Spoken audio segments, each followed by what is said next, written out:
everyone and welcome back to my channel. I've got a really exciting video today. I was contacted by Sarah Richter, that's the artist of this colouring book. Now I have got her first colouring book.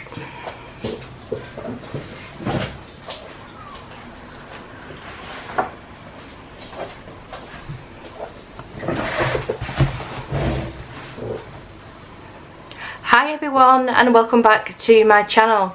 Today is a really exciting one, One of my favourite colouring artists has brought out a brand new book.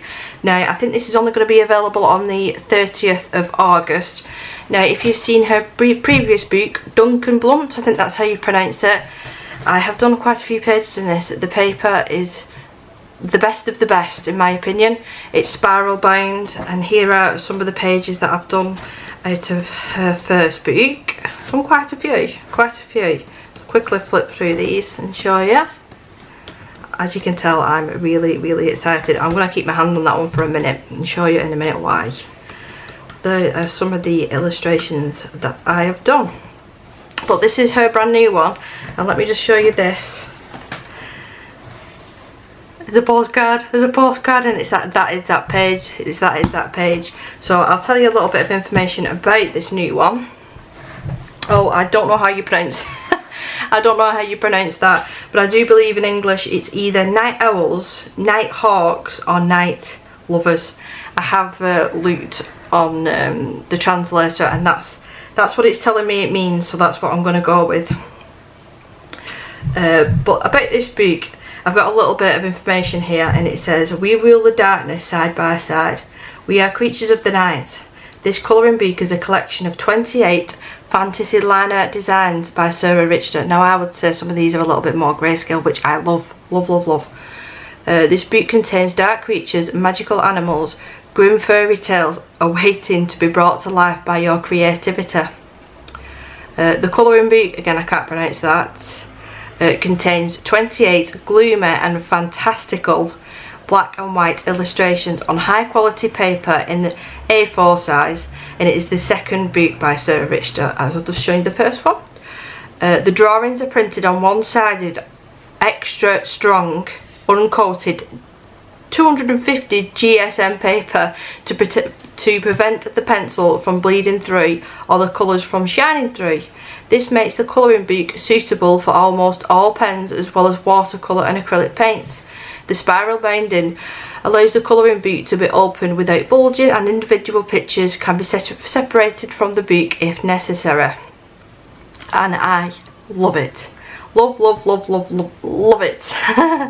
But at the end of this video you will see a finished page. I'm going to actually colour a page in this tonight, that's how excited I am. So you will see at the end the finished page of mine, and I can show you what can be done on this paper with these illustrations.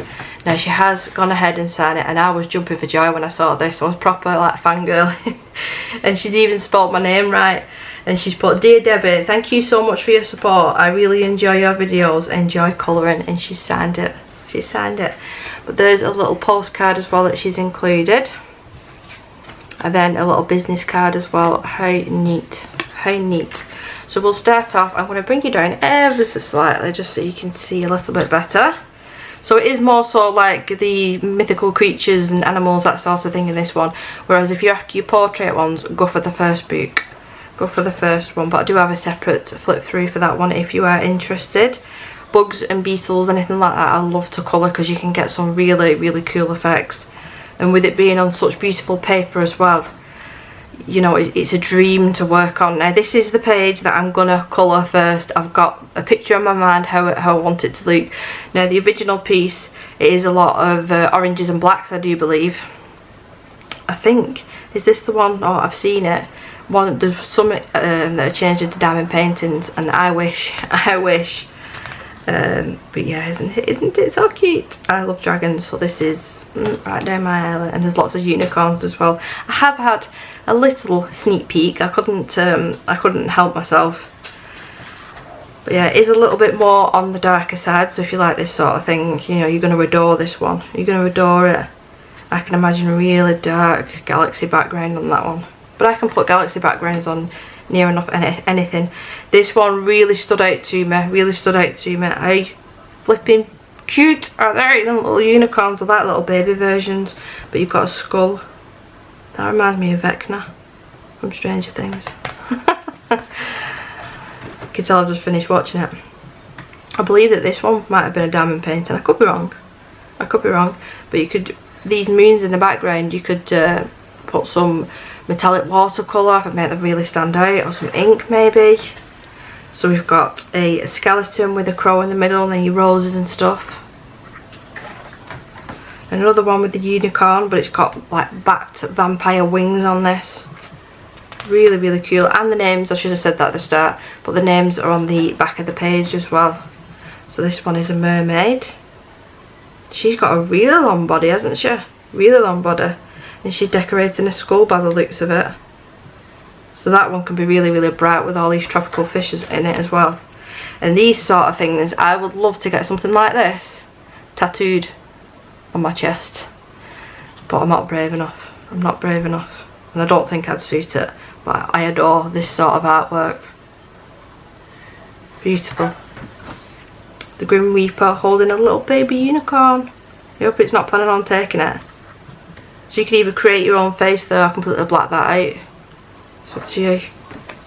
Another one, but he's riding the unicorn now. And that reminds me, what's that film called where they jump into the tree on the horse? Sleepy Hollow. That's what that reminds me of.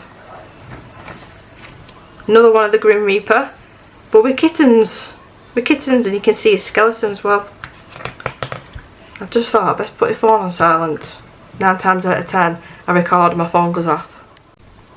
So let's flip, go to the next one. We've got some bats, and you could do the same thing with the moon in that as well, or create a galaxy moon. I've done galaxy antlers on my channel, and you can use that same technique with this as well. You can make these pearls. So a cat with horns. So there's a very, very subtle background here as well. So you've got the moon, so you could colour that in as Sarah's intended it, with the moon in the background and the trees, or you could just create your own background because it is so light. You know, you've got the option to do that, which I really, really like. So you've got a dragon slash big bat cuddling a cuddly teddy bear. Another one that I really like. I like the skulls and stuff like that. It's like an alternate book, this. If there was a colouring book and you was thinking of alternate, this is the sort of book that I'd recommend, definitely. Alternate, yeah. Another one with the skull, and you could do some beautiful feathers on this one. You can see all this being gold detailing. I think there's a sign when you know it's a good colouring book when you can picture in your head the page already done.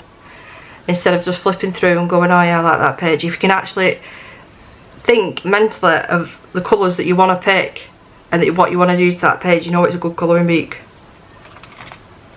And I just love the paper. Love the paper. So this one's definitely a different one. So it's like some sort of monster, isn't it? You've got an exploding volcano in the background and really cool cliffs. You could do all this here as like lava. Lava? Lava. Another one with the skull. You could do a matte black background with this and make this really pop. Another one with the crow. I like the moons, and then you got a quarter of moons. I don't know what you call them, but the different sorts of moons. So there's a butterfly in the skull there, and again with the flowers. So you could do something total opposite, like you could do like really dingy, you know, like grungy colours like the skull and the cliffs in the background, and then really make like the flowers and the butterfly pop, you know, with really bright colours. They're like really nice and contrasting colours. Another Halloweeny one. There was a Halloweeny one in the other one that I've not tackled yet that I do plan on doing this September, October time, so we've got another one to add to the collection. So another cat. This one does make me a little bit nervous, I'm not going to lie. Doing animal fur makes me nervous because I'm not really that good at it. But I imagine this one being really beautifully coloured by others, and you could do a lovely glow effect. I've enjoyed doing that recently. Another one of the bat. You could do again all golds and bronzes, or like silvers. Oof. then we've got a rat with horns sitting on top of books, just because, and he's got spikes coming out of his tail. And a Christmassy one, yes, so this one definitely, and I'll be able to do the glow effect as well on this. That is cool, that. And that is the end of the book, and good practice on the lips. I will definitely be colouring that. And that one's called Kiss Me, and she's got a piercing as well. This is the other side. I do believe, yeah, the glosser, the front and back of these books. I will just say again the information about this book. It contains 28 gloomy and fanciful black and white illustrations on high quality paper in A4 size, and it is the second book. So I'll quickly put this one into frame just so you can see. I will leave the link down below for where you can purchase both of these books. Now, I purchased this off Amazon UK when I did a little while back, and thank you again to Sarah for sending me this. It really has put a big smile on my face and brightened my day. But it is out on the 30th of August, and I do hope that you pick this one up if you're a fanatic of like collecting books like me. But I like only owning now really nice quality books. This is definitely up there with a must buy and a must keep colouring book. But thank you so much for watching. I'm going to fast forward in time now, and you will see the finished page from this book, and I'll explain what I've done. So I've completed the page now, and I've had to stop myself from working even more on this book because I wanted to get this video finished. And this is the page that I decided to do. Now, don't mind this side. When I was sharpening a pencil, some of the shavings went onto the desk and it stained my desk. And then because I had the book like this, and when I was moving it because I was colouring, it's gone on the bag. Well, never mind. So I did do this cute little dragon page. I used Derwent Light Fast pencils for all of this, and a watercolour background, like a smoke effect, and then watercolour at the bottom with a bit of pencil over the top. But how adorable. I can't speak highly enough for this paper. This paper is absolutely superb. It's so thick, takes watercolour beautifully. I did really soak this because I wanted to test it, and if I just lift up the page, you can see ever so slightly it's bowing. But once I keep that under some heavy boots or something heavy, it'll be nice and flat again, just like these. So I don't know if I said it in the previous clip because that was a couple of days ago, but I will leave in the description the links for where you can purchase this absolutely gorgeous book. I can't recommend this enough. It's, you know, it's right down my alley. Even if you just buy this and you want it for the Halloweeny time, because they are, you know, some of them are like gothic-y pages, but they are perfect for Halloween. But I can see myself colouring in this one all year round. Doesn't need to be Halloween. And yeah, I just want more dragons from Sarah. More dragons, please. More dragons. But thank you so much for watching, and I will see you in my next video. Bye.